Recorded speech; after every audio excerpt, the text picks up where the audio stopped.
Donc, on va refaire une sélection rapide donc, de mes framboises. On va commencer par ceci. Et donc, on va s'amuser à reprendre donc ceci. Là, j'étais un peu trop loin. Je diminue la taille. J'appuie sur Alt et je lui demande de revenir.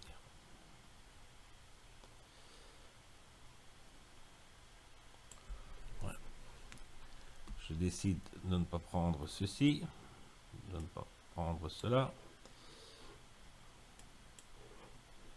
de ne pas prendre ici, mais de prendre ceci quand même, de ne pas prendre cela et ne pas prendre ici. Je peux passer en mode masque pour voir. Je vais passer en mode masque pour voir ce que ça donne. Et donc je vais prendre le pinceau pour venir ici ajouter des informations que j'avais envie. Là, également. Donc, une fois qu'on a passé ça, je reviens en outil de sélection. J'enlève, je suis ici. Et si on est sur un outil, si on revient sur un outil de sélection, que ce soit celui-ci ou le lasso, c'est bon aussi, ou même le rectangle, on va aller dans l'option sélectionner et masquer. Dans sélectionner et masquer, la première option qu'on doit définir pour moi, c'est savoir comment ce qu'on affiche. Alors, soit on l'affiche comme vous avez vu sur le masque, soit on l'affiche en pelure d'oignon, soit on l'affiche sur du blanc, soit on l'affiche sur du noir. Alors, l'affichage sur blanc ou sur noir se règle également grâce à l'opacité. Donc, si je sais que mes framboises, je vais les remettre sur du noir, j'ai tout intérêt à afficher ça sur un masque noir pour voir ce que ça peut donner. Donc, ça c'est à vous de décider quel affichage qui vous correspond. Moi souvent je suis sur blanc ou sur noir, suivant que je vais le remettre sur un fond clair ou sur un fond foncé. Alors, on a un outil d'amélioration des contours et c'est là que c'est réellement important. Parce que si je viens placer ici, il va venir me recalculer tous les contours de mon image. La même chose pour ici. Même chose. Donc je peux repasser ainsi sur tous les contours et donc c'est recalculé. Plus on va obtenir je vais dire quelque chose qui est petit, plus il va faire de ça de manière assez précise pour recalculer les contours. Je peux évidemment venir ici prendre un zoom plus important pour encore mieux voir. Et donc,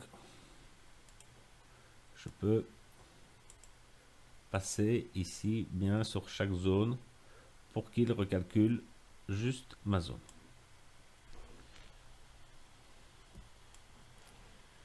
Alors, si jamais il a repris trop, on peut très bien appuyer sur le Alt et venir dire ici, moi je veux que ça soit dedans. On voit également ici, par exemple, qu'il y a des poils, je veux dire, on ne va pas dire ça, qui appartiennent aux fraises. Et si je viens repasser tout doucement dessus, vous voyez, il me reprend les poils de mes framboises dans ma sélection. Et donc ma sélection est reprise là-dedans.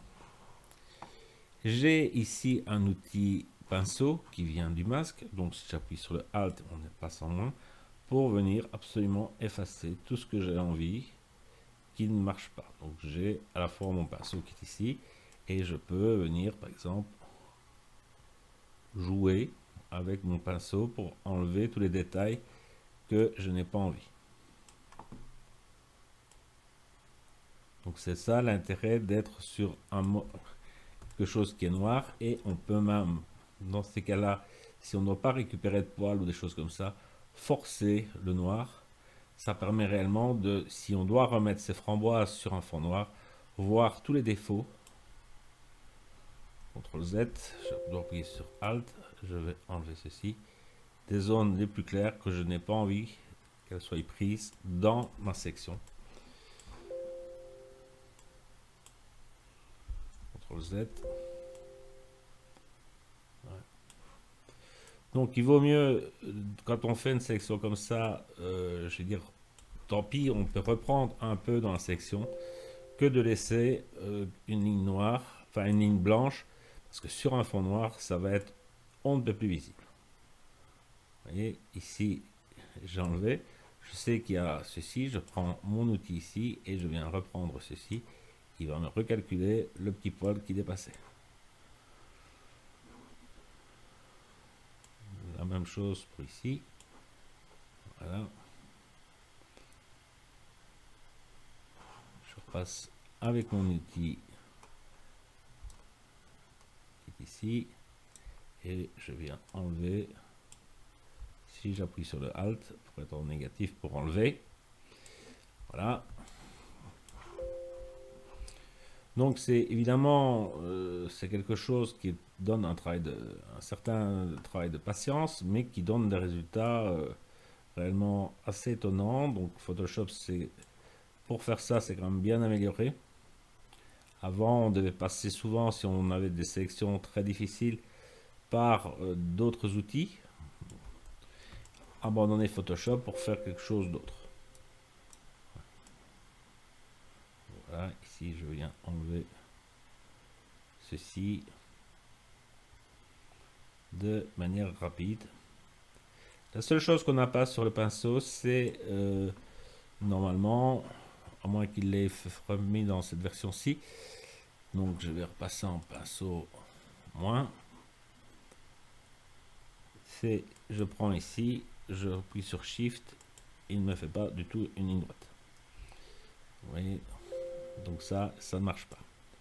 Donc, je ne peux pas faire de ligne droite pour le moment en Photoshop comme je fais en mode masque, comme je l'ai montré. Alors je peux refaire ceci pour voir, par exemple, ici vous voyez qu'il y avait ceci, des petits poils qui dépassaient. Je vais venir peut-être les rechercher. Là aussi, il y avait ceci. Donc je viens réellement dans la sélection, là il y avait un petit poil qui dépasse, je le reprends.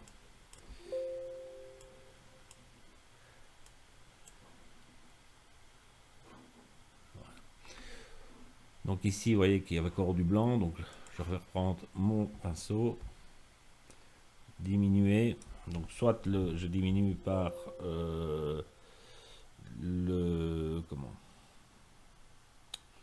la touche point d'exclamation ou les deux points pour diminuer.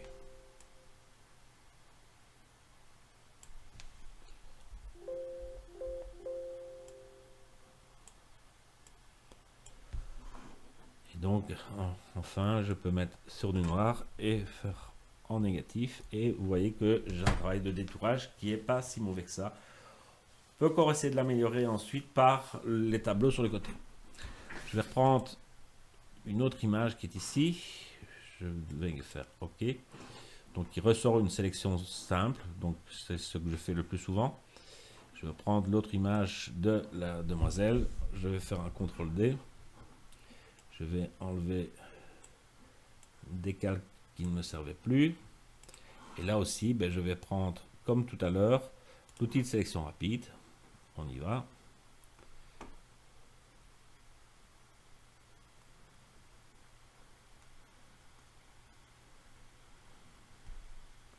Voilà.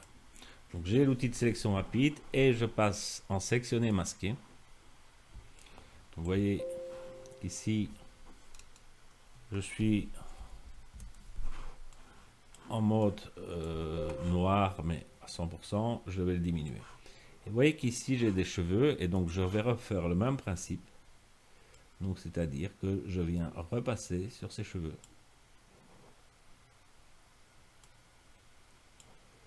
Et donc le logiciel est en train de me calculer toutes des zones que je n'avais pas prises en compte. et qu'il est en train d'échantillonner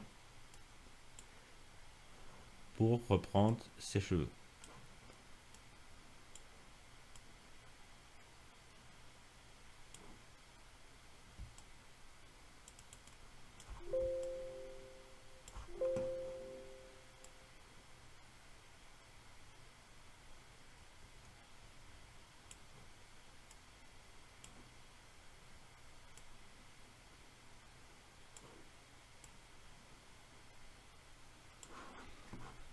Si maintenant je reviens en zoom moins et que je me mets par exemple sur un fond blanc,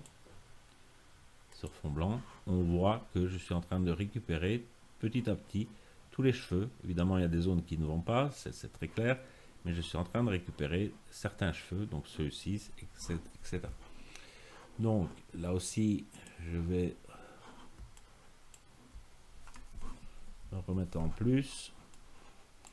Je prends donc quelque chose qui est assez fin et je viens carrément ici, vous voyez, je viens repasser dessus jusqu'au bout du cheveu et il va me les sélectionner à peu près tous.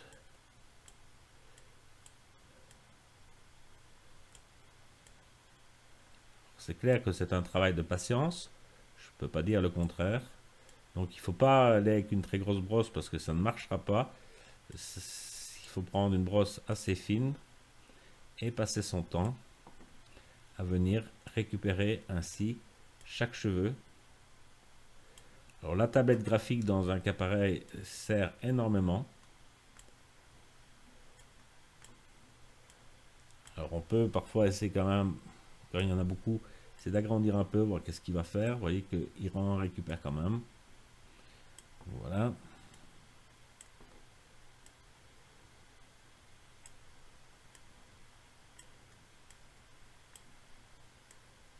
Si ça ne va pas, à ce moment-là, il ne reste pas plus que la solution de diminuer et de venir récupérer, je veux dire, un cheveu à la fois.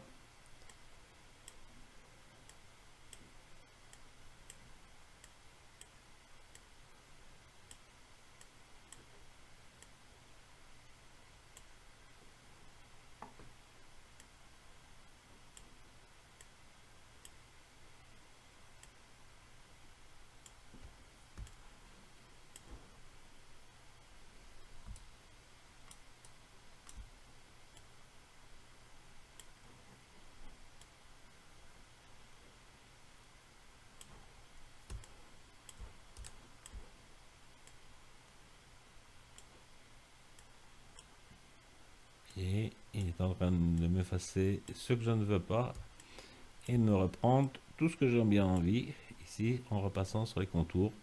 Il me récupère l'oreille de mon mannequin, etc. Alors ici il n'a pas bien pris l'oreille vu qu'on voit qu'il y a du blanc. Je reprends mon outil pinceau du masque et je viens en plus et je viens lui dire que l'oreille est bien dedans. Je reprends ici, on va essayer qu'il récupère ces petits cheveux là. Alors c'est toujours ce que je dis, pour pouvoir utiliser cet outil, il faut, mais absolument, que ça soit net. Si c'est pas net, on n'arrivera pas à le récupérer. Donc voilà le détourage qui a été fait avec une récupération d'à peu près de tous les cheveux.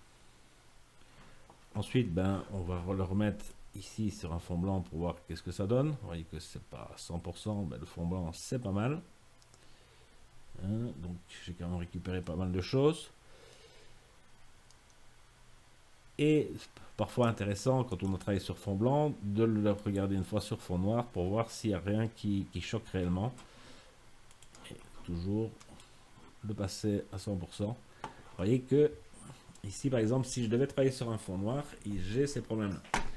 Et donc parfois on est tenté de refaire ici par exemple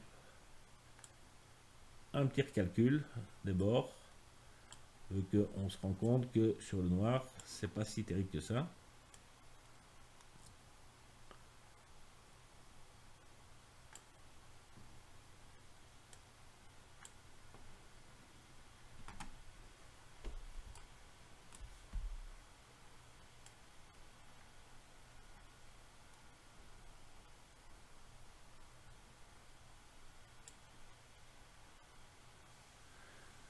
évidemment, pour faire tous ces calculs-là, c'est quand même des calculs qui prennent du temps.